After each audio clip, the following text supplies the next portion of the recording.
everybody, what's going on? Hellmite here, bringing you another video from Grab the Lantern today. It's Friday, and the day has finally come for me to actually give my Mordekaiser review. I know this has been a long time coming. A few of you guys have been really looking forward to this. I've been dealing with a lot of stuff, especially IRL, so haven't had the time to do it until just now, so hopefully you guys are alright with the delay, and let's not waste any more time and finally talk about the Mordekaiser rework and kind of give my thoughts as to where this champion is at. Now, first and foremost, I wanted to say Mordekaiser is one of my favorite champions of all time. He was the second champion I ever unlocked. I love the theme of this whole undead, juggernaut, warlord kind of guy. It was really, really cool and really liked that about the character. Now, the rework was obviously a big point of consternation, especially after Riot messed it up the first time. So really excited to see that I think Riot have landed the nail on the head here with the Mordekaiser rework. I think that they have perfectly captured everything that the character was always supposed to be and removed a lot of the things about him that just don't make sense or weren't nearly as core to who the character is and what they want to be doing. I think that there was a lot about the old kit that just didn't make any sense. I think Children of the Grave in particular was one of those that just doesn't make a whole lot of sense. Siphon of Destruction, same deal. They served a purpose on the kit, but I don't think that they were altogether the most important parts about it. So I'm really happy with where the new Mordekaiser ended up. I think he looks the part. I think his voiceover and animations are just picture perfect. He's not mustache twirlingly evil, which I really do appreciate it. He's just a warlord taking what he sees fit. That does make him evil, but it doesn't make him so over the top evil, like kind of like Vhagar is trying to get at. I think the animations he's got show off how heavy he is. Every step he takes, you can tell, okay, that guy is all armor. Every swing of his mace, you can tell how big and heavy that is. He's got a bunch of really, really good voiceover lines. I especially love the line on his W, the such paltry blows while he bangs on his armor, like, come on, keep hitting me. It's really, really cool. So from a thematic perspective, from a flavor perspective, absolutely nothing wrong with the new Mordekaiser. I love it to death, and I will never say anything bad about any of that from the perspective of Mordekaiser.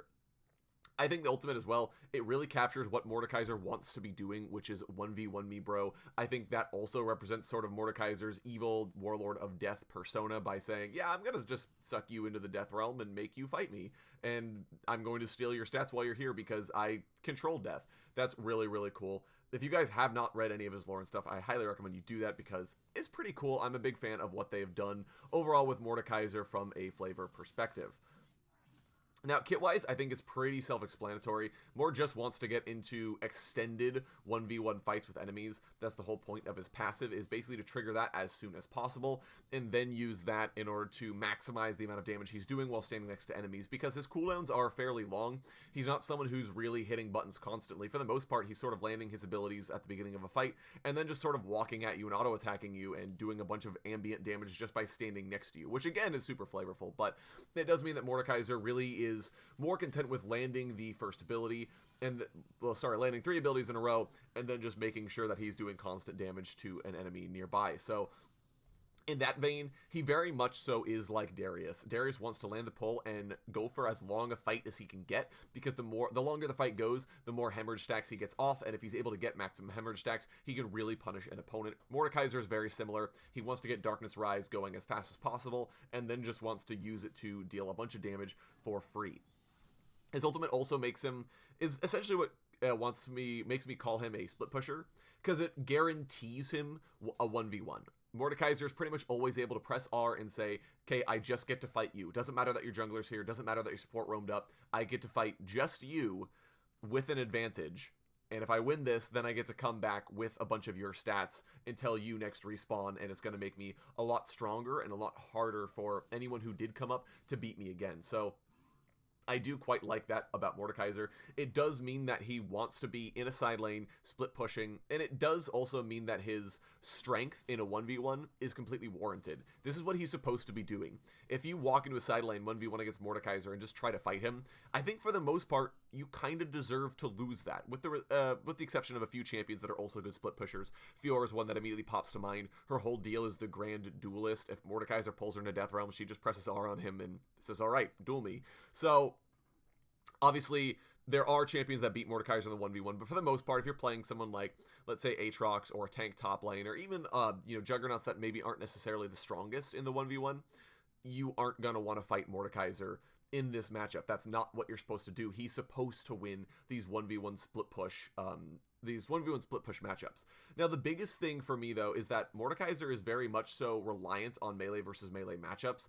He doesn't do well into range because of the long cooldown on his E. It's something like a 12-second cooldown, I believe, at maximum rank. Obviously, if you've built any degree of CDR, it'll be shorter, but that's still a fairly long cooldown, especially in fights. So if I press R on you and then fire my E and miss, I can't actually get in range anymore, because by the time my E comes back off cooldown, Death Realm has already expired, because it's only 7 seconds long. So I don't actually have the opportunity to use that again if I miss it while I'm in the Death Realm, so my opponent can just run away from me forever. And Mordekaiser, he has no mobility, he's quite slow moving, he has a fairly low base movement speed, so it's really easy to just kind of kite him out and make sure that he doesn't get any value. So in the ranged matchup where you can stay at a range and it's a lot easier to dodge the E, it's so much harder to deal with Mordekaiser. It's so much harder for Mordekaiser to deal with that than it is for a melee champion who's going to be walking up, who Mordekaiser can predict their movements and then land the E. And even failing that, they're still fairly slow. He can just kind of walk at them, assuming that they don't have a lot of mobility or just very limited mobility. So I do think that he's fairly balanced in that regard. I wouldn't consider Mordekaiser to be a champion that's particularly broken, because I think he has enough disadvantages in that regard, in that he's very kiteable. Obviously, yes, he can banish you to the Death Realm, but you still have a decent chunk of space to work with. It's far from something like Camille's Hextech Ultimatum, where there's a limit to how far away you can move. Death Realm gives you plenty of space to just run away forever and make Mordekaiser sad because he can't actually catch up. And that's one of the reasons I know a lot of people have been saying he's too strong. He has a win rate over 50%, so there's not really a way for me to say, oh yeah, Mordekaiser is definitely, too weak. I think it's obvious that his kit says, or his numbers say, yeah, this champion is probably too strong and could deserve to be toned back, but I think he's actually fine as a champion, because I think he does have plenty of disadvantages, like I just said. He's very kiteable. I think his long cooldowns make him not necessarily the greatest at just going out and fighting somebody. And here's the biggest thing for me, I think, with the Mordekaiser rework, is that he lacks a lot of utility for his team. He does have some things, but I think especially Mordekaiser falls behind in the same vein as Darius. If Darius falls behind early, he's supposed to win early. If he doesn't, there's not a whole lot Darius offers your team. He's kind of walk at enemy champions and die a whole bunch. He'll still be good in the 1v1. You really, really have to set behind a Darius early in order to make it so that he can't just 1v1 the enemy top laner. But he still isn't going to have that much to do for his team, and Mordekaiser is very similar to that. If Mordekaiser falls behind early, and I think he's way easier to shut down than somebody like Darius, I think it's tremendously easy to just make it so that he doesn't do anything. Outside of the one utility cooldown he's got in his E, what else is Mordekaiser really supposed to do? I don't think he has a lot that he can contribute to the team beyond building full tank, pressing R on the enemy AD carry, and then just keeping them out of the fight for 7 seconds and hoping his team can win the 1v1 or can win the 4v4. And even in that scenario, Mordekaiser's ultimate is very counterable. Unlike someone like Darius, who really there's not a whole lot you can do once he presses R on you outside of having a champion like Kale or Kindred or somebody in order to make it so that the damage doesn't go through. Mordekaiser's ult can be QSS'd. Now, I know a lot of people were kind of talking about, well, QSS doesn't deal with Deathmark anymore. It doesn't shed Fizz's fish, so why does it work on Mordekaiser Ultimate? But those abilities, I think, have a lot of other counterplay. Zed in particular, Deathmark doesn't do anything unless he lands his own damage, so once he presses R on you, you kind of brace yourself for, I'm going to do a lot of juking, I'm going to make sure I'm getting out of range of his abilities, I have a flash, I have a Zhonya's, I can do something. Fizz is kind of the same deal. Obviously, there's less you can do. You're almost guaranteed to take the fish damage, but there's Zhonya's, there are heals that can come through. You can make sure that you're out of range of Fizz's follow-up because you really don't want to take that bonus damage. But if Mordekaiser presses R, there's not a lot you can do other than run away and hope to dear God I can stall for 7 seconds. And even sometimes if you stall for 7 seconds, you still die because coming out of the Death Realm doesn't open space between you and Mordekaiser. If he's on top of you when Death Realm ends, he is still on top of you after Death Realm ends. So I think that there's less that you can do against Mordekaiser, and that's why I think Riot made it so that QSS can get you out of Death Realm, because it gives more counterplay to an ability that otherwise I think would have a very limited amount of counterplay to it. So I'm actually fairly happy with how they decided to do that. I don't think that in particular is a big deal for Mordekaiser or a big issue, because otherwise I think he just doesn't have sufficient counterplay to the things he wants to do.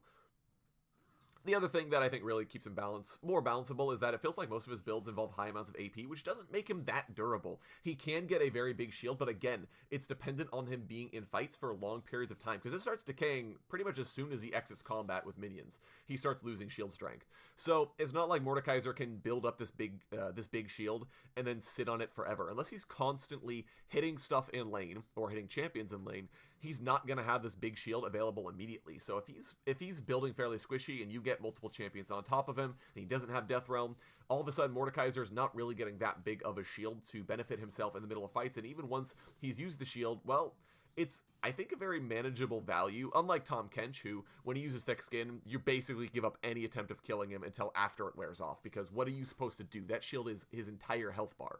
You know once it wears off that you're going to have the opportunity to kill him because he'll be very low on HP, but while the shield is there, there's nothing you can do about him. Mordekaiser gets a fairly manageable shield, I would say. I wouldn't think that it's particularly, oh my god, the shield is completely ridiculous, there's no possible way that I would ever be able to deal with Mordekaiser.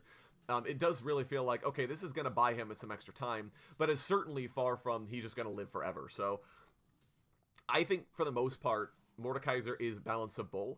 I think that his numbers, his win rates tell him that his numbers might be a little bit overtuned, right? May want to tune back a little bit of his damage, but he feels to me like Darius. He's a pub stomp champion. He wants to be split pushing. He's going to win lane against almost every champion. So at the end of the day, it really does feel like, I feel like Mordekaiser's in a good spot. I think the rework is in a good spot, and I think really it's just numbers changes at this point. I don't think mechanically there's anything that's broken about Mordekaiser. I really don't.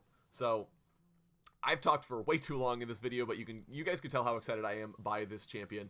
So go ahead and let me know what your guys' thoughts are about the Mordekaiser rework down in the comments. Would love to hear your thoughts, what you guys are thinking of him, how you're building him. If you think he's still completely nuts, let me know that in the comment section down below. We can talk about it.